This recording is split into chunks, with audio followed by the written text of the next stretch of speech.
Hey children, it is the third session for class 8 mathematics. In the last session, let's see what we discussed.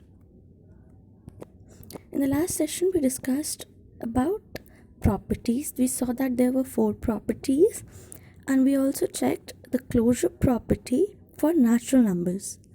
Children, now we are going to quickly apply this property or check this property on whole numbers, set of integers, and rational numbers. Let's begin with whole numbers. Children, you have to remember that what is the difference between whole numbers and natural numbers is only that whole numbers include 0. So the major properties of natural number match with the whole numbers, especially for closure property. So addition, just like natural numbers, if you add two whole numbers, the result is going to be a whole number, while if you subtract two whole numbers, the result can either be a whole number or not be a whole number. Okay?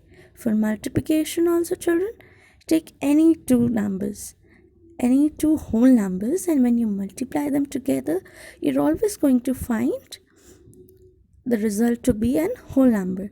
Children, last turn I told you about the sign belongs to, and then I told you the capital N represented set of natural numbers. Here children, this W, capital W, it represents the set of whole numbers. Okay? For division, similarly like natural numbers, we saw that when natural numbers were divided by each other, then it was not necessary that the result should also be a natural number. Here too children, if you divide two whole numbers, it is not necessary that you get answer to be a whole number. Okay? Let's move to the integers. Integers children, remember, I always remember it through a number line, that there is a 0 in the middle, then all the positive numbers, then all the negative numbers, including 0, form the set of integers. Now when we add two integers, we're always going to get an integer. When we subtract two integers, then also we are always going to get an integer. In children, whole number and natural number, we had problem that if the second number was bigger, then we used to get the value on the negative side.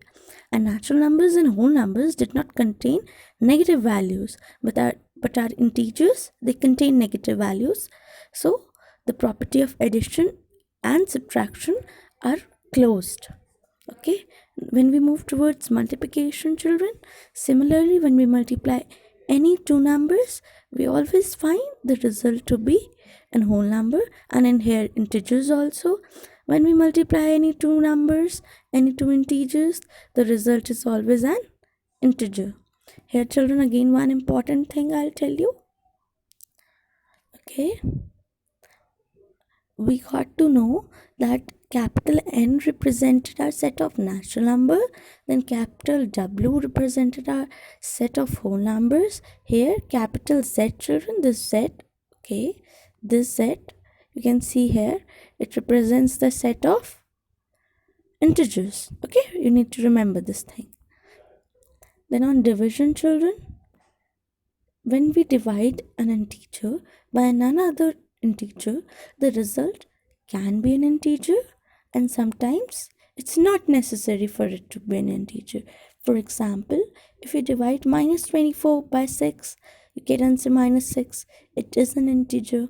But if you reverse the numbers, if you divide 4 by minus 24, then you'll get minus 1 by 6. Is minus 1.6 an integer? No, it's not an integer.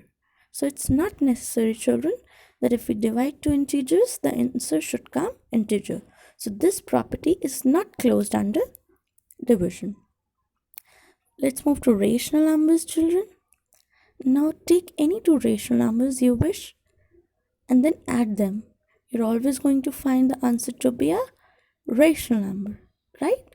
Similarly, if you subtract them, then the answer will be rational numbers. For multiplication also, if you multiply them, the answer will be rational number. Children, check the examples thoroughly. Then for multiplication, subtraction, and addition for rational numbers, they are closed under these properties. Okay. For division, let's check it out. For division, take any two numbers. I've taken minus 2 by 5 and 12 by 25. When I divide it, I get the answers to be rational. But if you divide some number by 0, of course the set of rational numbers contains 0. When you divide it by 0, that is the denominator contains 0, it will not be a rational number, right? So the property of division is not closed here. Okay? Now let's quickly check out this table, children. It's very helpful. Here we'll find that addition, multiplication. Children, remember these two properties, addition and multiplication. They are always closed properties. What are these? These are closed properties for all the sets of number we know.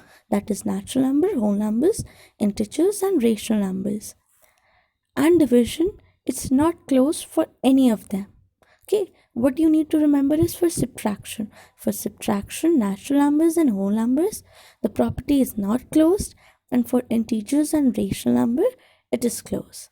Thank you, children. In the next session, we'll discuss about commutative property. Thank you.